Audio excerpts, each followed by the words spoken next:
The world of football cannot be devoid of controversy and discovery. And that is why the Turkish Football Federation suddenly brought up the saga of the men in black. And in Scotland, Celtic Rangers loses their coach, Brendan Rodgers, who chose to resign after 2 years in the helm of office as the coach of Celtic. Can Vinícius Jr. become a Galactico by ending his career in Real Madrid? Or would he choose to leave Real Madrid? When one coach is being asked to leave, another is being given an opportunity to consolidate and see if he can nurture victory, having lost 3 games since joining the club. Welcome to another edition of Offside, brought to you by Arsenal fans globally. We'll be looking at these key factors that are defining the football world today. How can you describe the saga in the Turkish Football Federation, where 571 match officials are being looked at with the stethoscope of what is happening in the Turkish football? Because 371 of them are involved in betting online. And out of these 371, 152 of them are betting specifically on football. And out of all the betting they've taken part in, 18,227 of them are specifically on football. Oh my goodness. In a situation where 7 of these referees are regarded as key referees that are trustworthy, that these guys, they can be trusted. 7 of them are key in betting on football, while 15 assistants who have been looking up that as the guys that are going to be upgraded to become full-blown referees are also involved. Now this brings me to the point where each time we talk about the PGMOL on this channel, it appears as if we're calling for them, we're calling them, giving them the hair dryers treatment. No, what we're talking about is equity. In equity, what is good for the goose is also good for the gander. So we're talking about equity. Treat everybody with the same parity. If a coach goes out there and loses a match, he will know he lost due to his poor tactical knowledge or error. Not when you see a match is specifically decided by the men in black. And this brings us back home to the EPL. Same way the president of the Turkish Football Federation and the president of Ibrahim Itan Hasimoglu has decided to investigate what is happening in the Turkish football.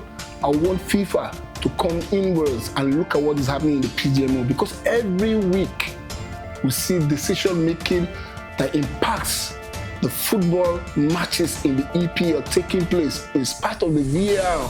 In fact, all of them are in the same shoes. It is what it is. We need to look at this with a lot of scrutiny. We've been calling for their heads, because in the time past when we had the likes of Harold Webb, we had Gallagher, we had Stout Otwell, these are guys that their decision making impacted in football, and that is why we had the Fergie time.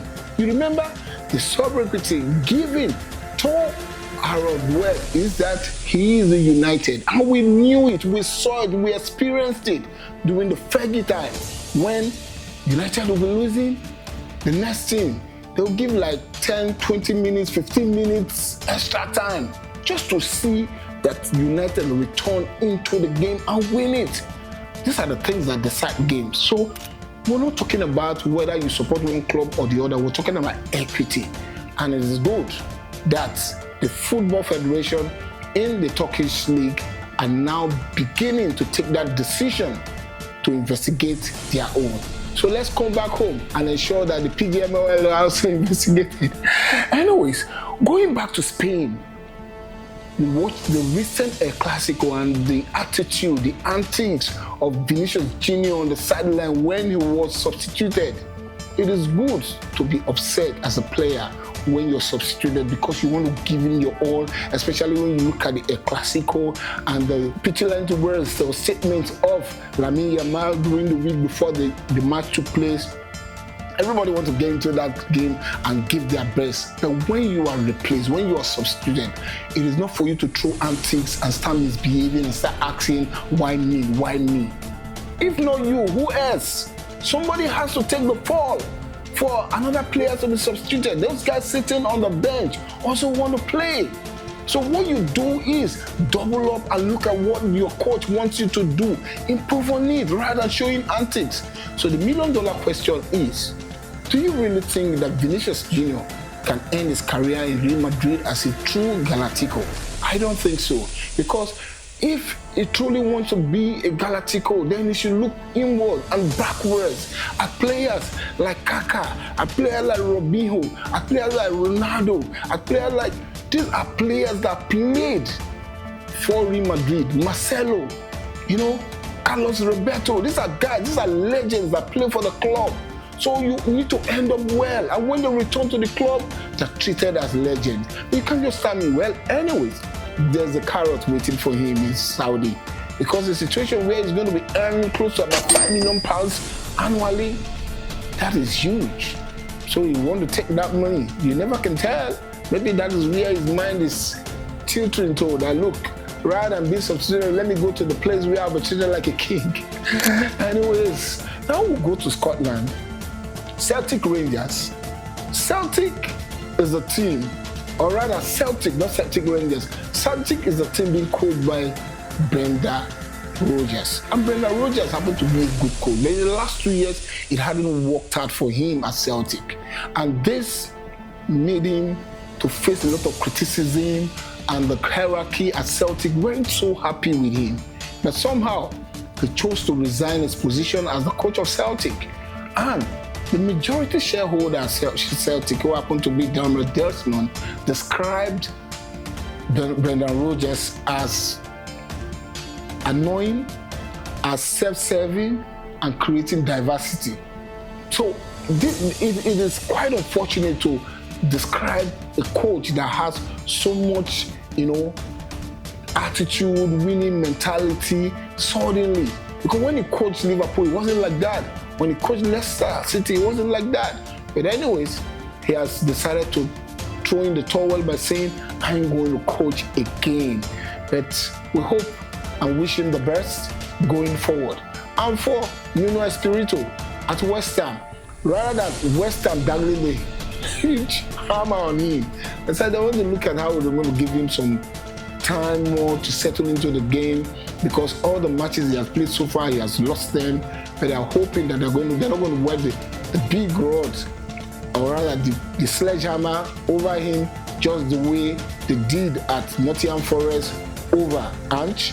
So they're giving him some room, some opportunity for him to continue to do the job that he's doing at West Ham. We hope that West Ham sitting at 19th position is not going to continue to be like that, because you never can tell. That was the same thing Maranakis of Nottingham Forest said. He said he's not going to sack Ange, but when the situation got to a low end, he decided to wear the sledgehammer and sacked him. So there is wishing Nuno Espirito the best. Let him come up with a lot of coaching prowess, attitude, design, maybe some training regime for his team, and bring that winning philosophy that he introduced at Wolves that made him to become a fan-loved coach at Nottingham Forest before he decided to resign, before he was sacked, I beg your pardon. So let's move forward thinking that the PGMOL are going to be investigated same way Football Federation in the Turkish Federation are doing everything possible to pick out the bad eggs in the world of football in the country. I want to reiterate my point here that the PGMOL in England are also not devoid of any default.